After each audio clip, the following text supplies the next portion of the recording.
All right, thank you, Mark. Now to medical rounds. The Eversource Hartford Marathon, of course, is coming up this weekend. But before you lace up your running shoes, you know you need to warm up and stretch. Ken Bruno, a physical therapist and a USA Level 1 triathlon coach of Hartford Healthcare Rehabilitation Network. That's a mouthful, but Ken knows a lot. Let's put it that way. He's here to explain why warming up and cooling down after a big race is so important. It's so nice to have you here tonight, Ken. Thanks for having me, Denise. Well, Hartford Healthcare is providing first aid services, and the Hartford Healthcare Rehabilitation Network will be working with athletes to avoid injury. Tell us about what you'll be offering to the athletes this weekend.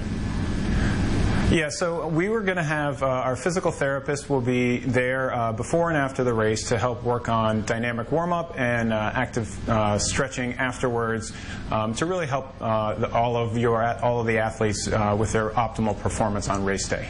Well, that begs the question: how critical is proper stretching before a race? You know, what kind of stretches would work the best for a marathon? Yeah, so for our running athletes, it's very important to go through specific activities to slowly build you up until where you're going to hit the starting line. So we have some dynamic warm-ups that our therapists can put the runners through in order to get them ready for absolutely peak performance when the starting gun goes off.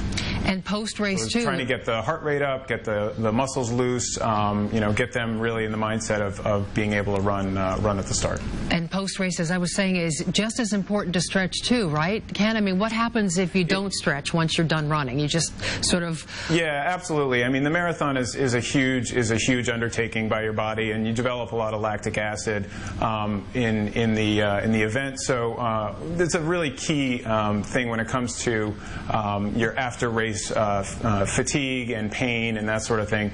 And we found that the active stretching routine, as borne out in the literature, is really critical when it comes to recovery afterwards. So we will be helping the runners with that afterwards. That's wonderful. We thank you so much, Coach Ken. I'm going to call you with your expertise there for joining us tonight and sharing this great information.